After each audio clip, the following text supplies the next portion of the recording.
Okay, hi. So we're going to talk about AI, we're going to talk about virtual production, and we're going to talk about how those things are going to be intersecting with each other over the coming, well, I'm going to say, couple of years.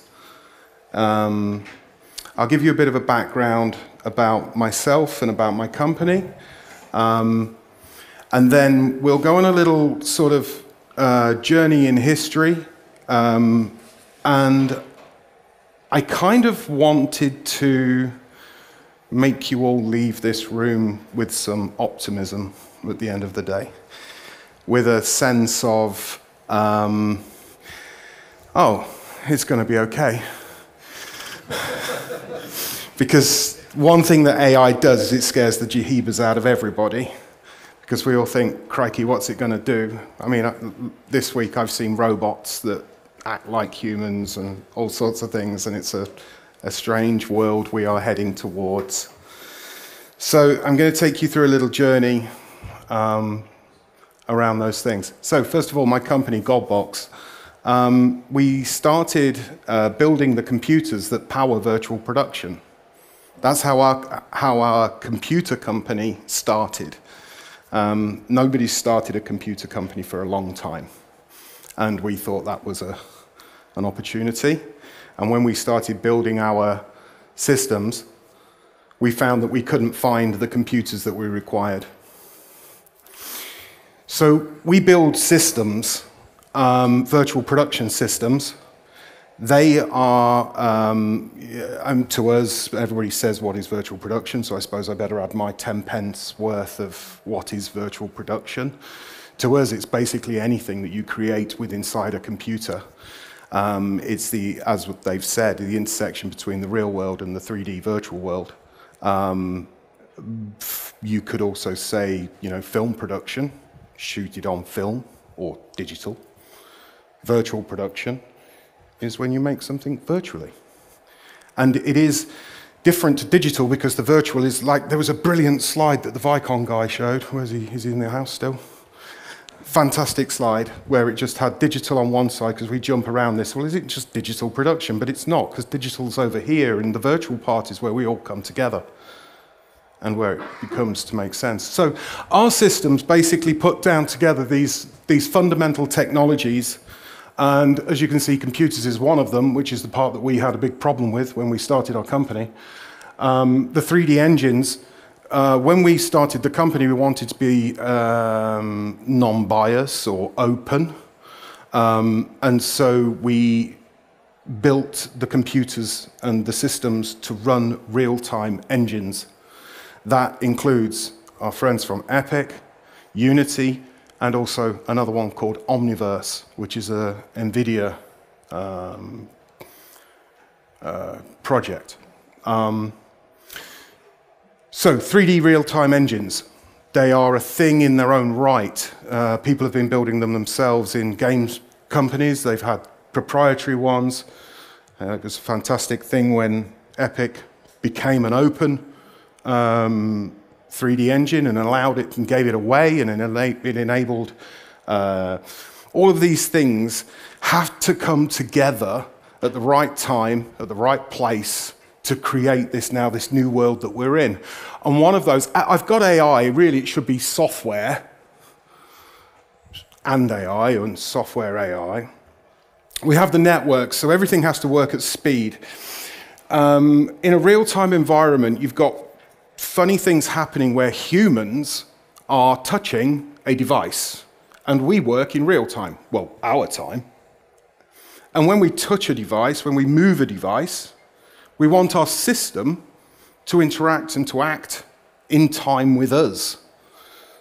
And so the network is what enables, and this is where we found some of the earliest problems, was with the latencies of when we wanted to make things happen in real time, they weren't happening. So the networks of the studios and the networks of the locations that we work are an important part.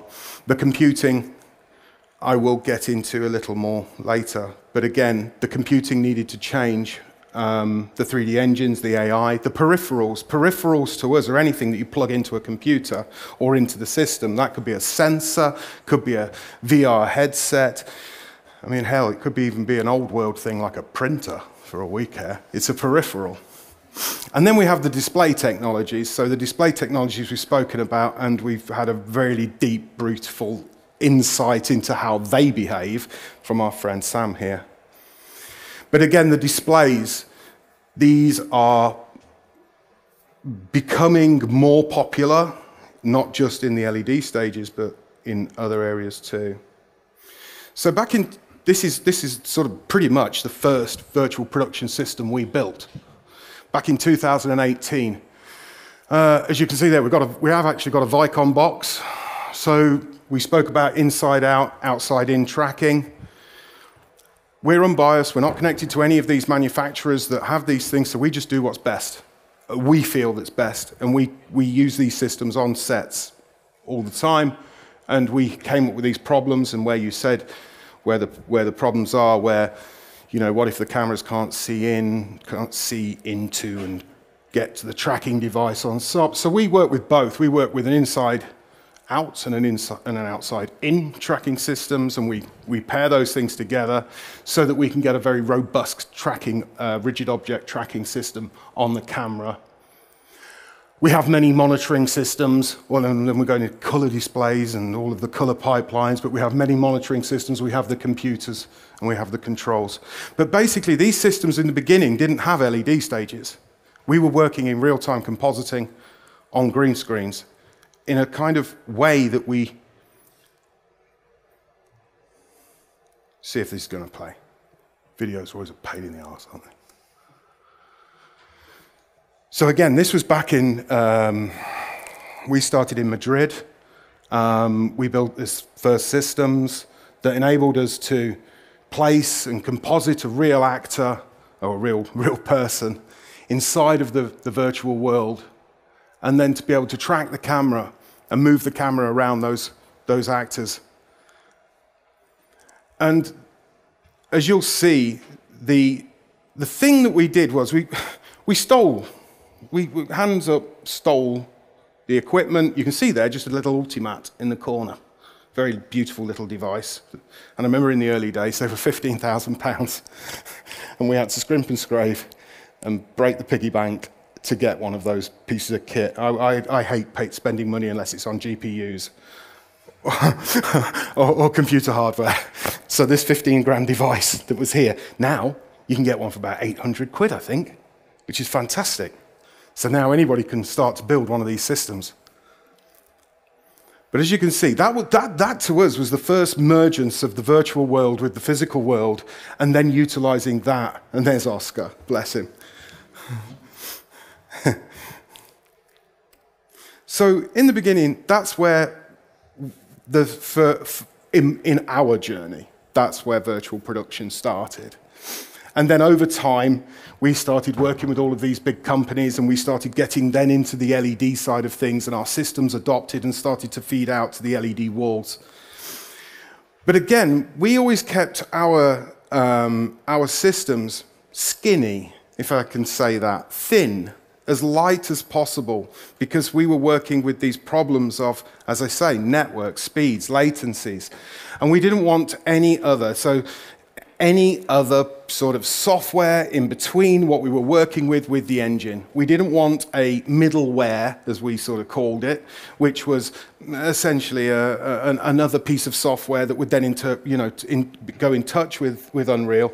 So we like to work purely in the engine, and we use all of the things that Epic develop, and we will really wring them out to their take them to their pinnacle, and we let the engine develop. And so as the engines develop, so have our abilities. So we then moved to the LED stages, and we started to, as you've seen.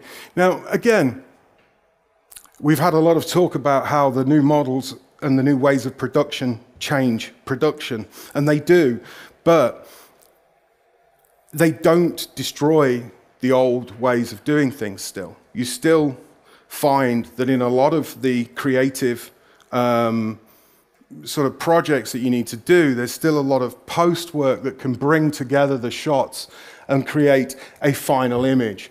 So again, this talk is about optimism for all of you. So if you're in VFX and you're thinking, crikey, what's all these bloody virtual production people talking about? Is that going to come and eat my job, or have I got to... I mean, it will. It will a little bit. But it's not... It's a team game. Creating content is a team sport. And the teams just need to move around. And we work very heavily... I didn't say this, but I'm also the virtual production supervisor for Netflix. And I work on a very, very large slate of productions. And majority of the time, it's working out those communication channels between the virtual production and the VFX people. And a lot of people have also considered, where does virtual production fit in? Where does it, who owns it? You know, where does it start from within these established production processes that we all are very much used to? So we started to bring together the talent, and the talent not just in front of the camera, but I mean the talent in this room. I mean all of you. And so I'm going to show you a film now, and it's a great example of how you can utilize virtual production, VFX, all of the fantastic things that we are as people working in content production. In this one, I'll let it play away and I'll talk over it. But essentially, what we've got here is something that will work.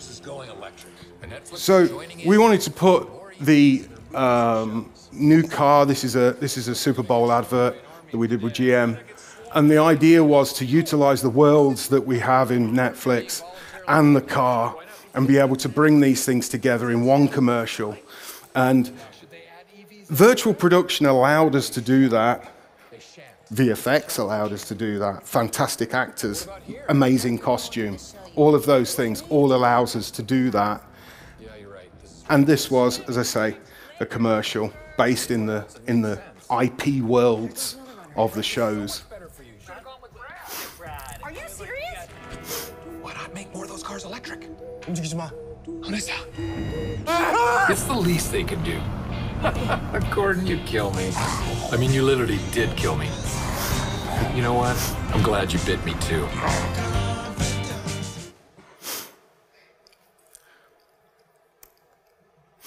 But at Godbox, we see it slightly differently. We see these screens, and we see the real world. And we have sort of started to focus our energies on converting 2D screens into 3D screens. And that doesn't really matter where that screen exists. It could be in an LED stage. It could be your phone. And the things that make a 3D screen, and you'll be thinking, well, holograms, they're 3D. Yeah, but they're not. They're on the outside. This is on the inside. When we look into the world, so every screen is a world, is a window into the virtual world. And we have, inside it, we have 3D. Whereas before, we had passive screens that you can somewhat interact with. You can change a channel. You can do things with it, but you can't actually interact with the content inside it. And it's generally linear as well. It's being fed to you in a linear format. But with a 3D screen, it's an active screen that has feedback with the user, either on set or in a living room or wherever it may be. It has a 3D environment within it, and it is working in real time.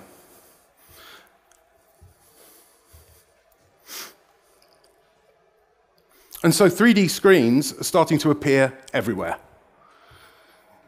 You've got VR.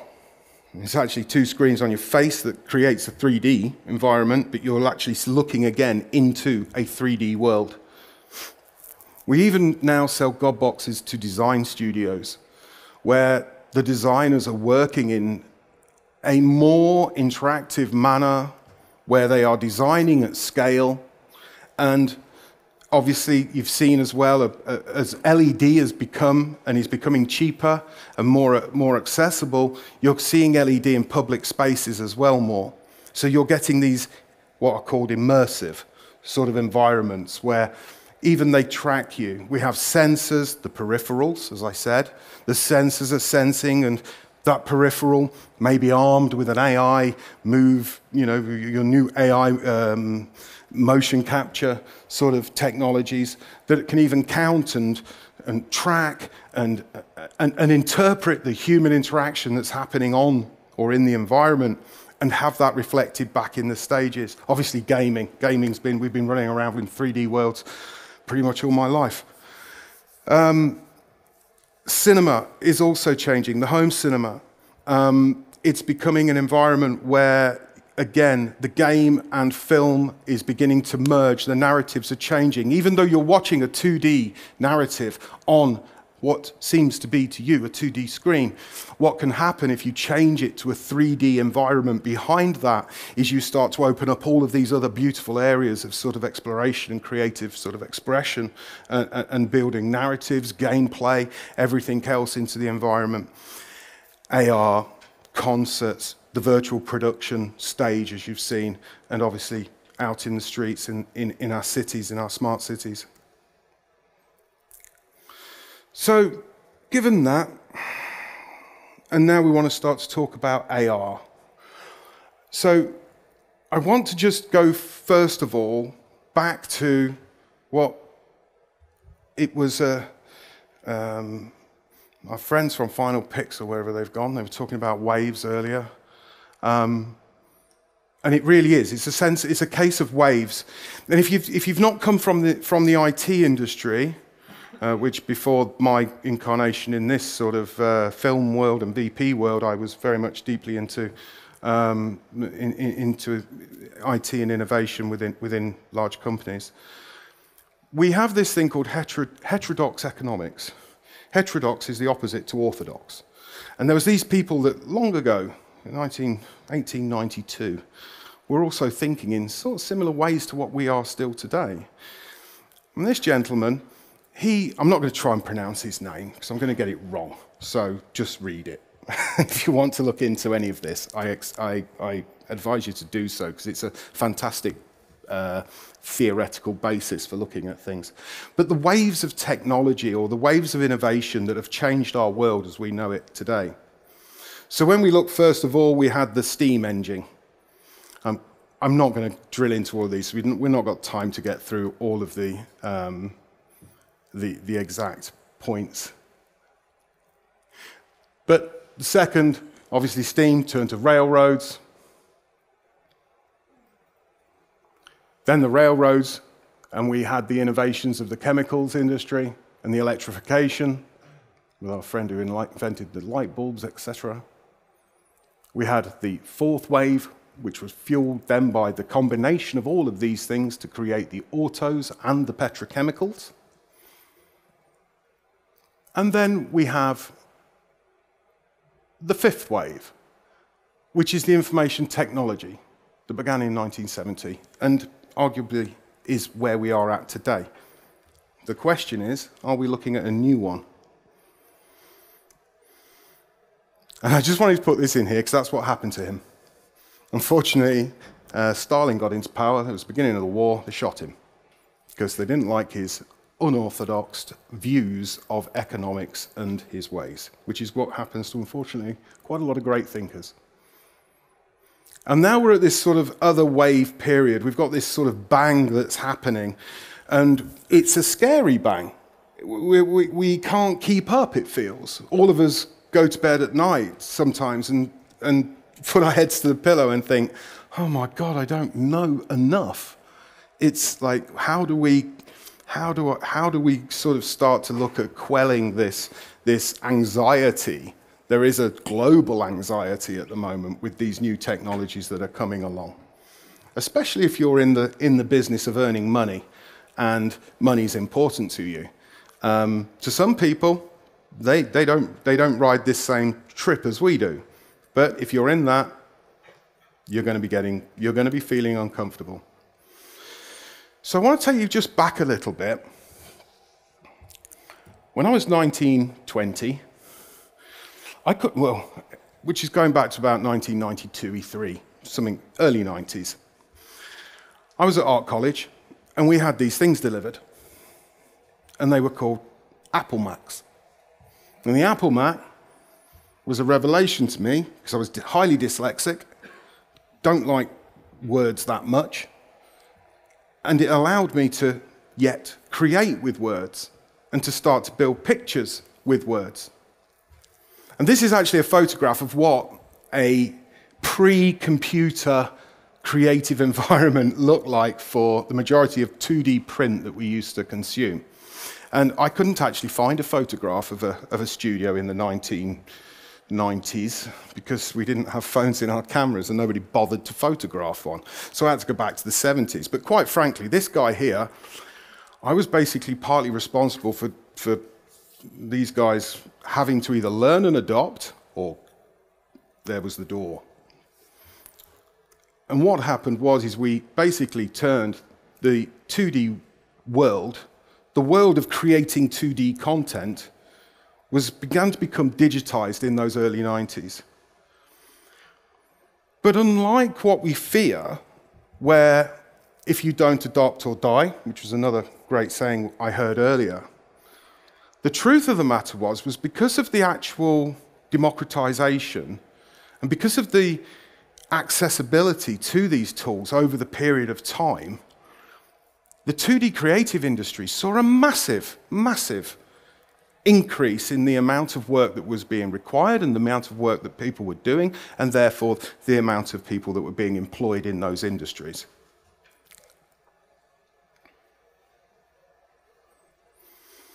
And now we move on to our 3D, digitized, real-time 3D systems. So it went back to computer science for us, because the computing world during the early 20s, the late part of the, what do we call them, noughties? But during that process, what happened was the big companies had become big, the big computing companies had become large, they had power, and they started to move the computing to the cloud because that made a lot of sense commercially for them. It also made it, again, more accessible and everything else, but we found that we couldn't work with cloud technologies. Cloud technologies were too far away. We needed the processing next to the point of contact. We needed processing where we could reach it, where our data could be fed back to us, could be processed as quickly as possible. And also, if you think back to my previous slide where we have networks, peripherals, all of these devices, we also realized that multitasking is not a clever idea. Getting a computer to do more than one job in a real-time environment is a negative. So we decided to build an architecture of these systems that gave each of these areas its own processing power. And then we fitted it all onto a network that enabled it all to communicate with each other at speed.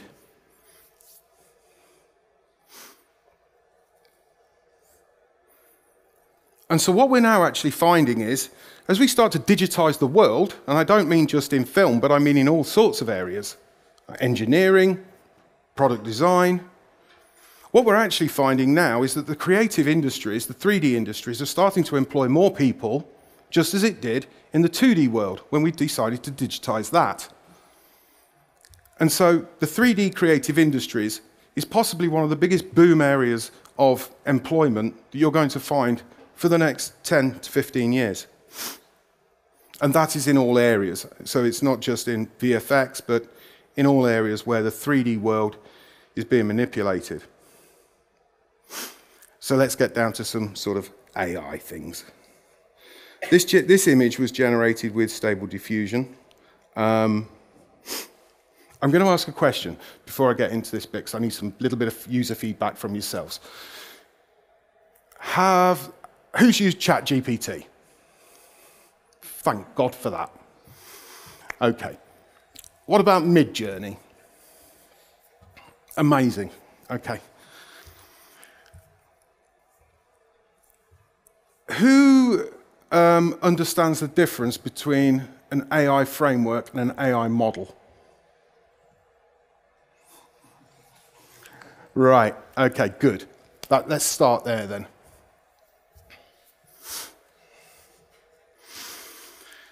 Slides are a bit boring. I have to just keep clicking through things, and really I just want to give you information, so I'm just going to give you some information and then we'll go back to the slides.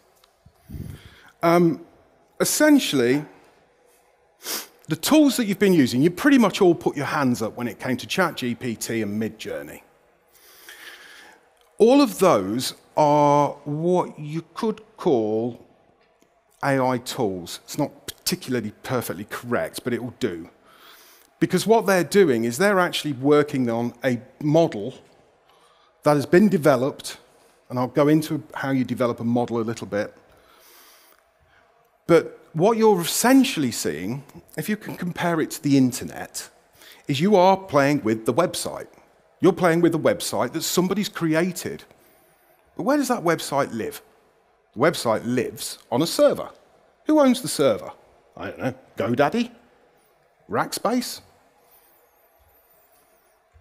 So the AIs that you are playing with at the moment are somewhat connected to something underneath them.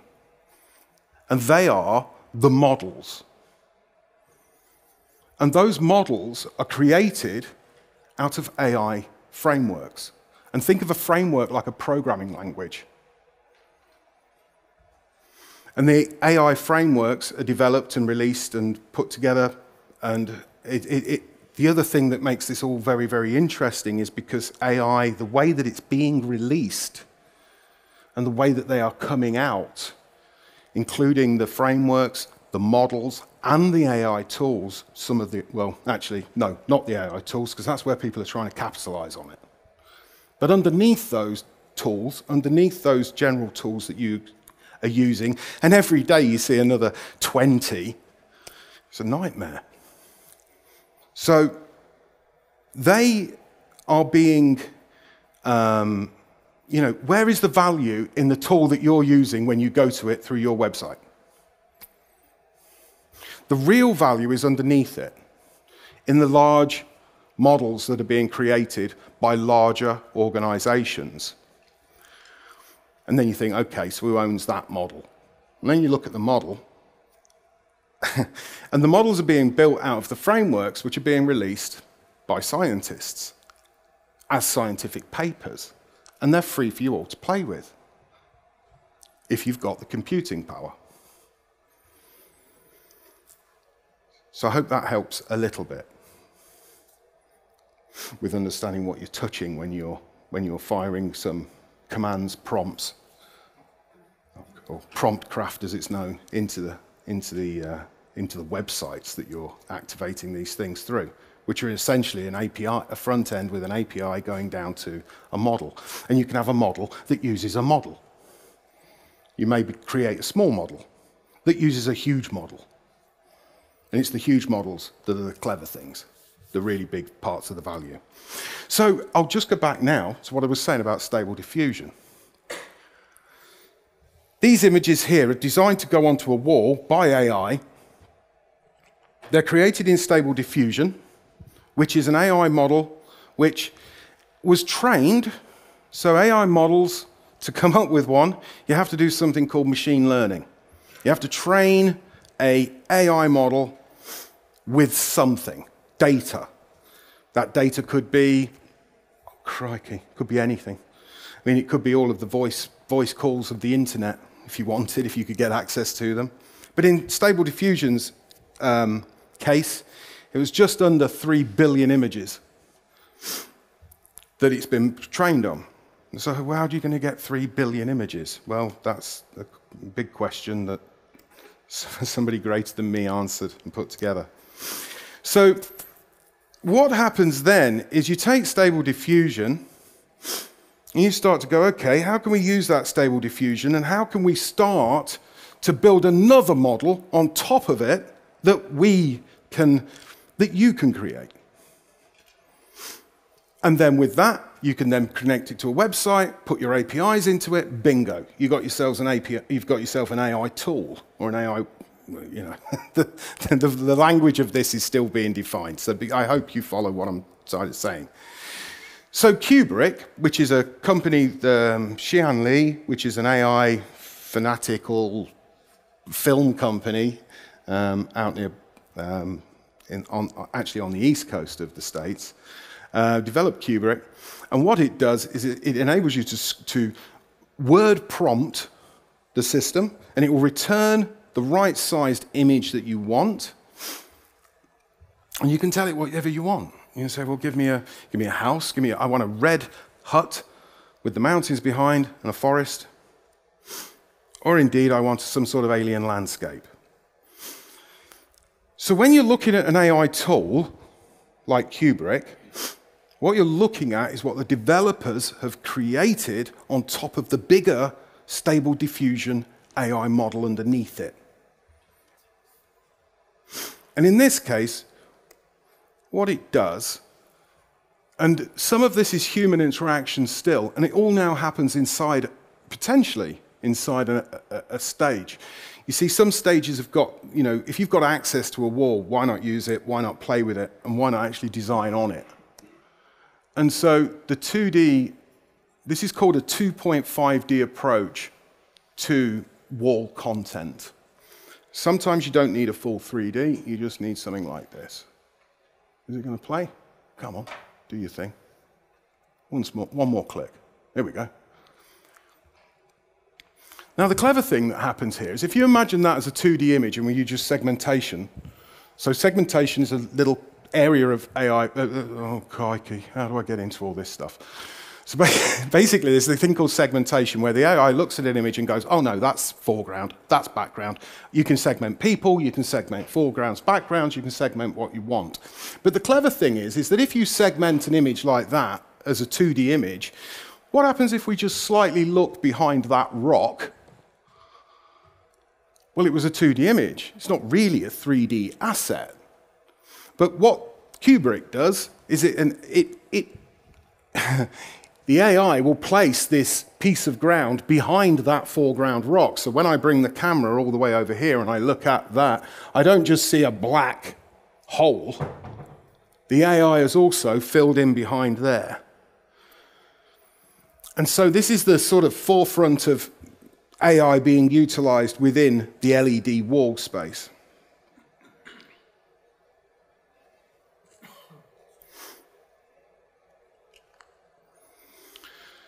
This was a scary one. Anybody seen this? Yeah? Right, okay, we'll go into how it works in a minute. But what we're going to watch, when I get these things to play, come on.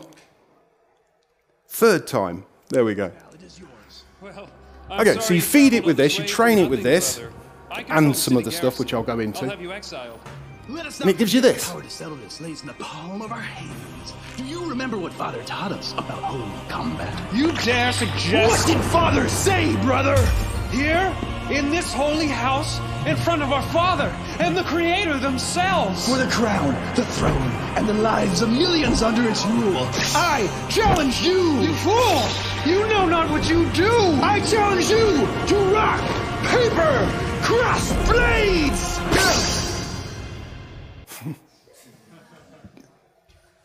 Scary, isn't it? I mean, I don't know about you lot, but I was pretty, you know, this stuff kind of like, okay. But then, let's put a little bit of critical thinking on it, and anybody who's got an anime background or anything to do with animation will just rip it to bits, which is fine, and I appreciate that, and so you should.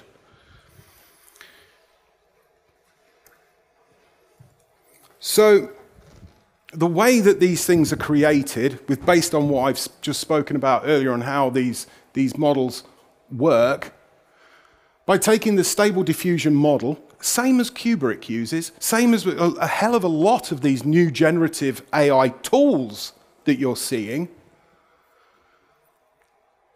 Stable Diffusion, Unreal Engine asset creation for the 3D itself.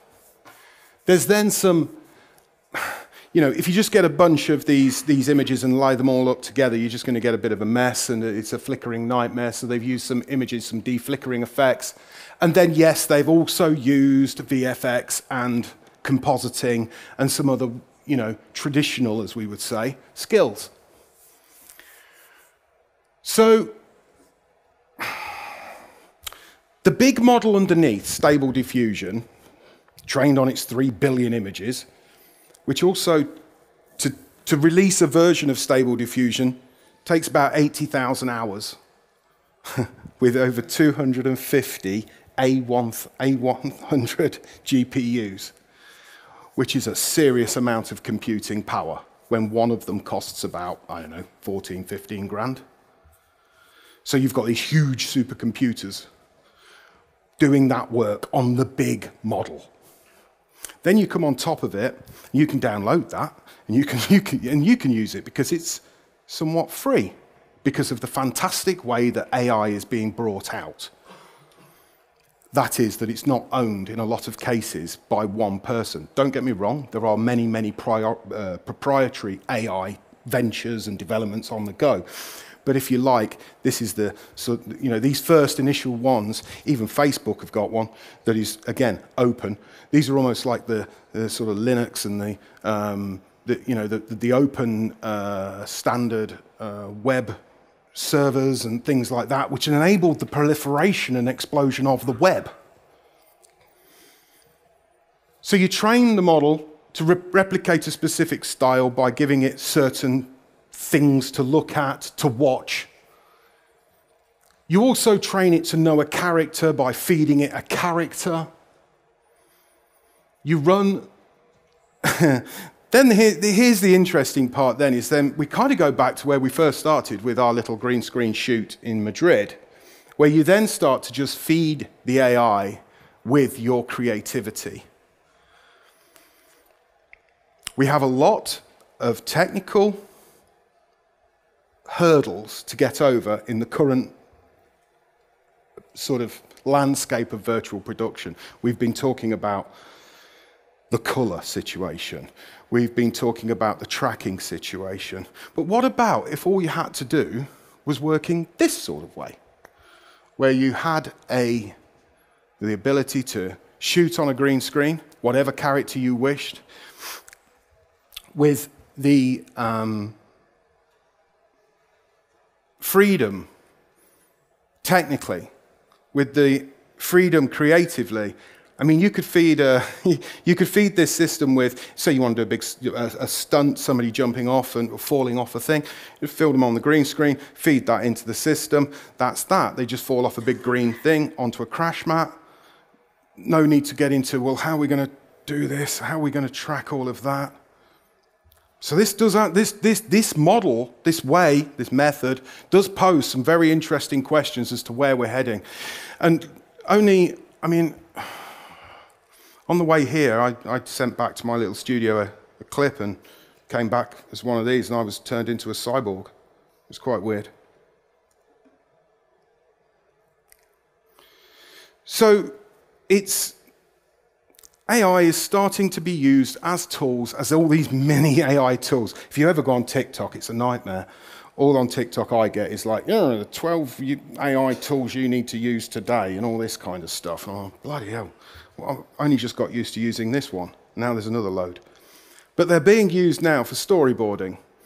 Okay, you can use image generation to actually generate the story, but there's also storyboarding that organizes your story, that organizes massive storyboards. When you're working on a large feature or something, there can be so many frames, and we're now seeing AIs that are helping people within the storyboarding section, the concept art, script analysis. So you feed the AI model with all of the best winning feature films and all the rest of it, and give it as much information as you can, again, the data, and it can start to analyze scripts. It's even now starting to look at casting. So it looks at the faces, it looks at the people, and it gives you a selection from a huge amount of people. Bloody thing. Location scouting, editing, VFX, as we've seen, animation, music. We've got, a numerous amount of tools now that are creating, you can go on, I can come up with a video, I can go onto the internet, I can go to one of these tools and I can create, don't even before downloading it, I can create, I can tell it what I want, and I can say, right, make me a track for that, give it me. And it does. Dubbing. I'm sure probably you've seen what's been happening with multilingual content, where now we're getting AI to actually replace the faces of people and their voices and what they're saying. Well, the clever thing is we can keep their voice characteristics. So we can have Tom Cruise in 50 languages, and it sounds like Tom.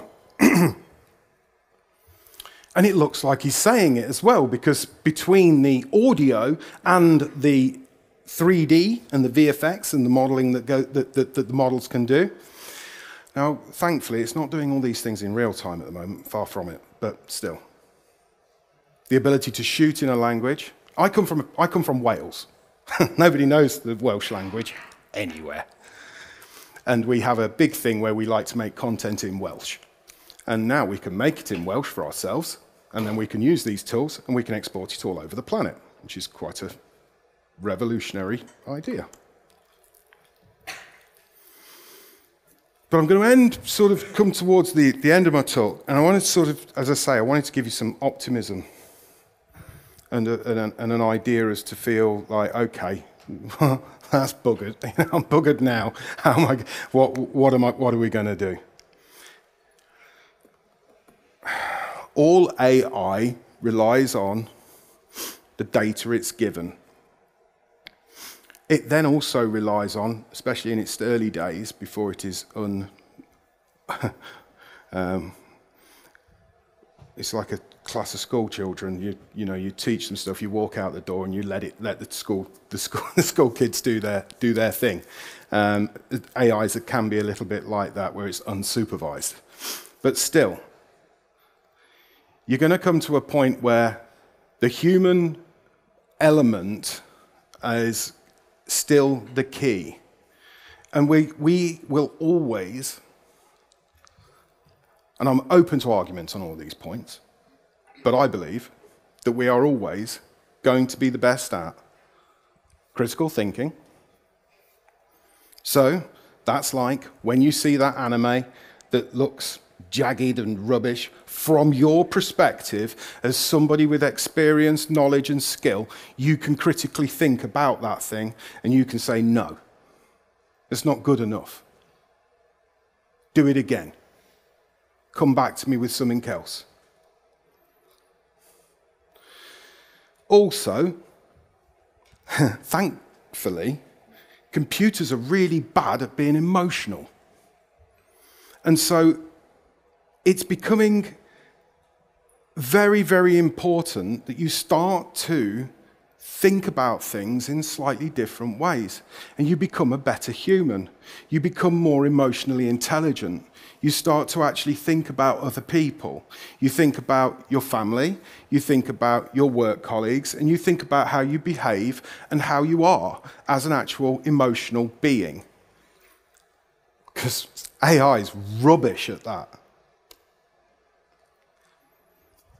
You have been on this planet for a long time in this form, and the only way we've done that is to be able to adapt and be flexible to this changing world around us. So when all of this AI comes towards us, it's not the end of us by a long shot. We're actually just going to start to learn and adapt and change how we think and become more adaptable to this changing environment that we've got, which actually relies on you as a human.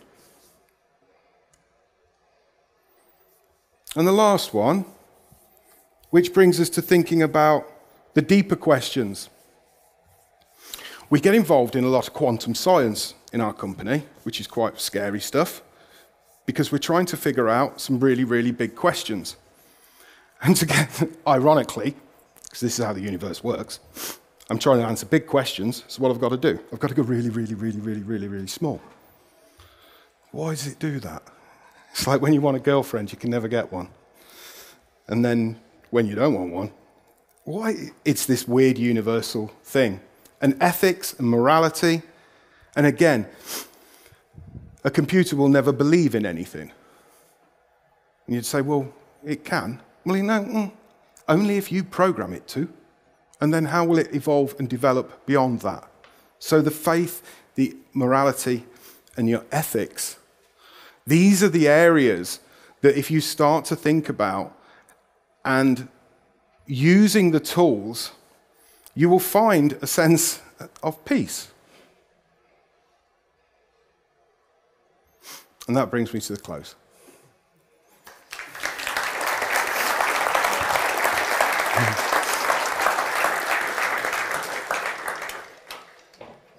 Thank you very much. Questions?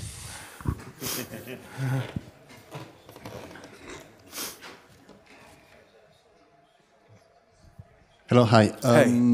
Beautiful presentation. I'm really interested about the last part because, as you said at the beginning, you wanted to make us leave the room with some hope. I'm on the negative side of the spectrum.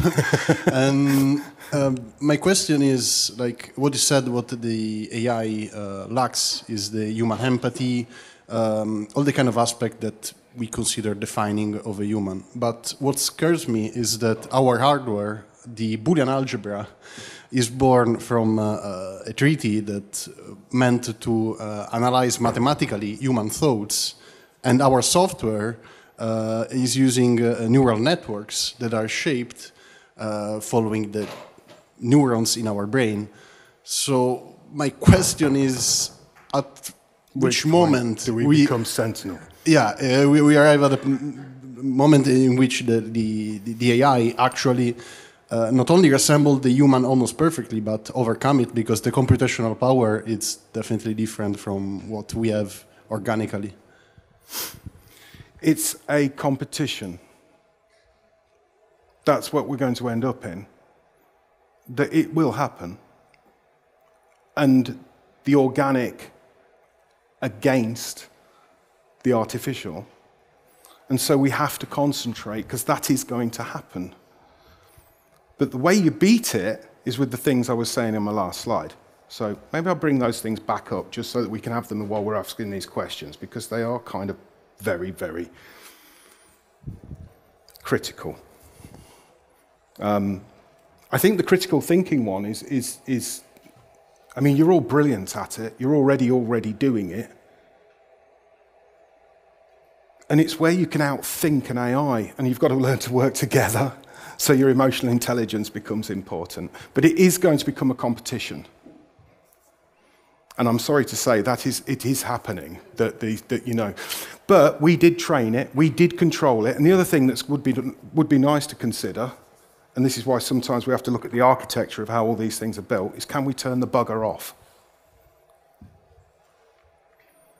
Because if we enable it as well to disperse itself, can we turn it off? So there's a lot, these are some of the questions. So you're right.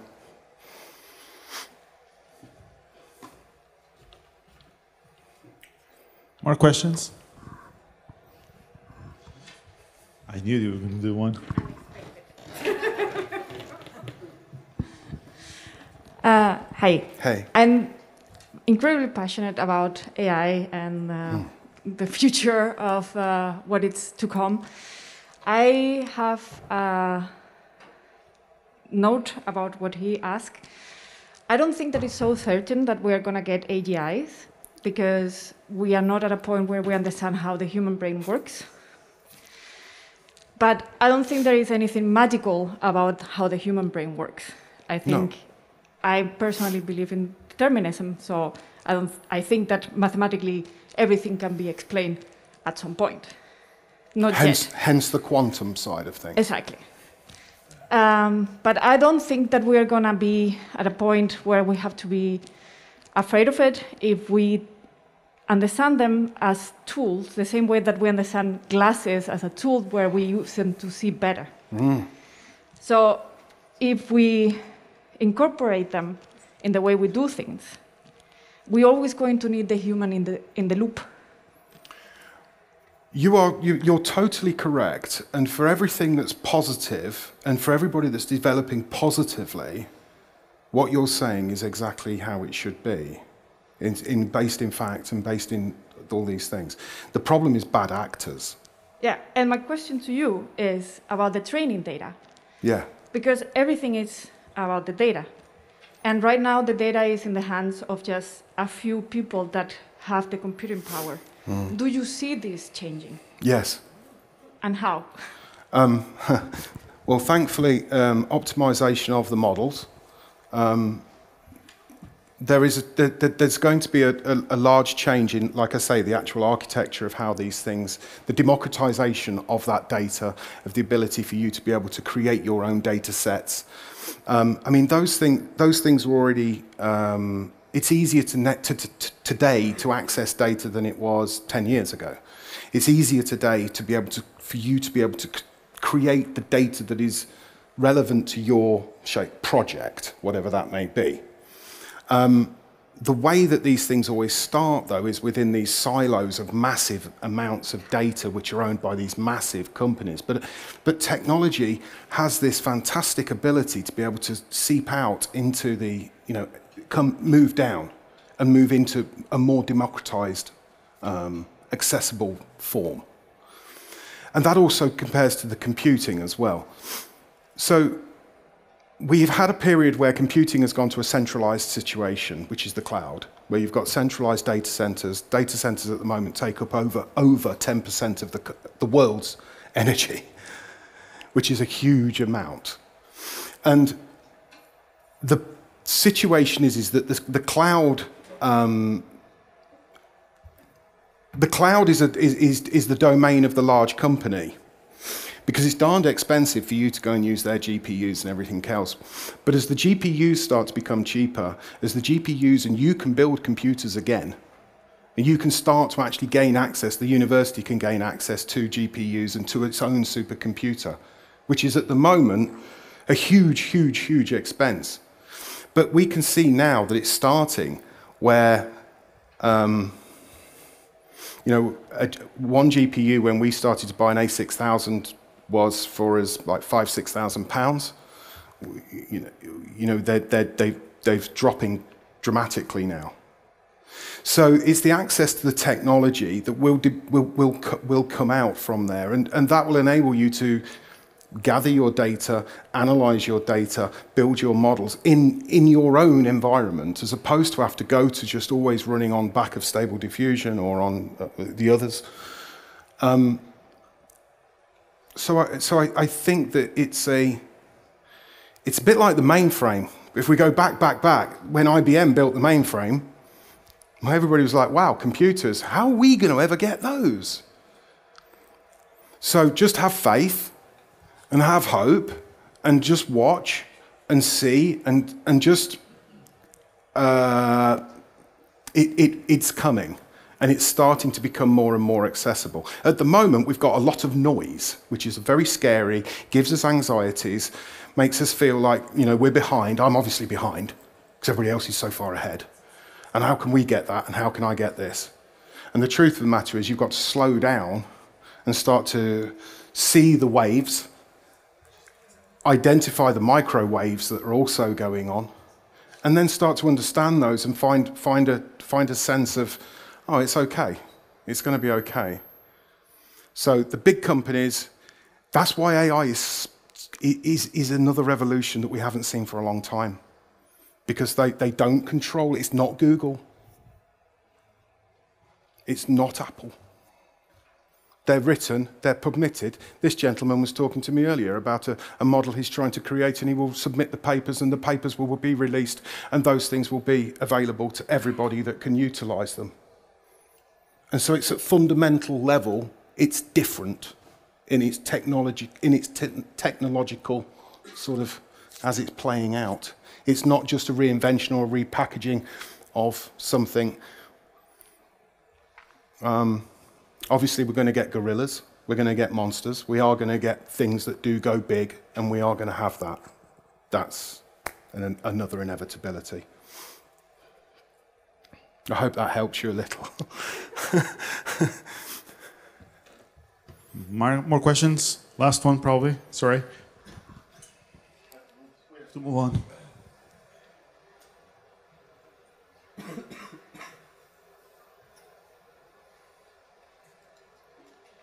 Thank you very much. Yeah, I have a question because today we are seeing a lot of movies and games where we use AI and robots, so something in the future that have emotions and stuff. But if we already know that these, well, computers can't do critical thinking, emotional intelligence, flexibility and adaptability, that sort of stuff, why are we building up to that point? Because we can't go any further than what we already, or what you already described. What if we need help? What if there's not enough of us?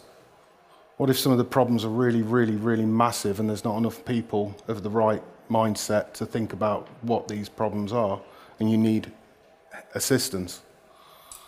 So the driver for the AI is as a tool to the humans for us to be able to find the assistance that we need to answer some of these massive problems, to simulate, to help us. So that's what I'm saying. These we keep for ourselves. Yes, I'm sure that some of these AI models are going to be, edging into these areas. But I think the question as to why are we bothering, which is kind of what we're saying. Also, as humans, we have this ridiculous fascination with technology. It's almost like, well, why do we have to go and climb Mount Everest?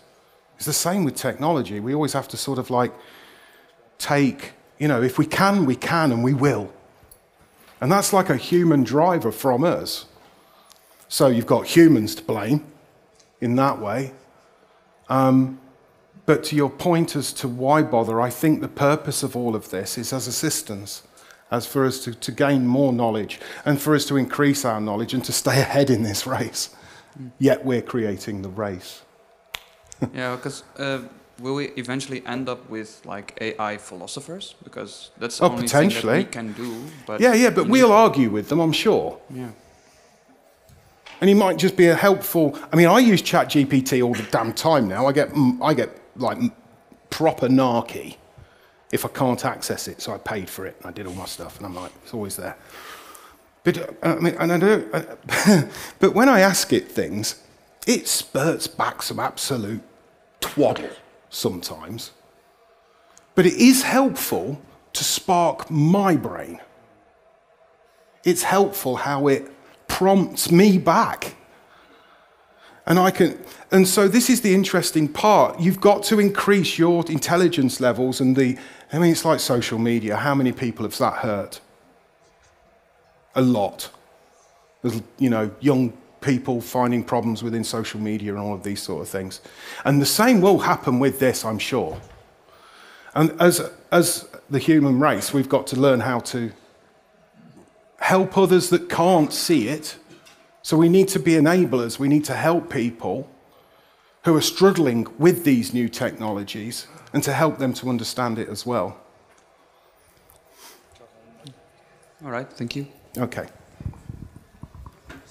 I think we've got to wrap up now. Okay, thank you very much. I think it's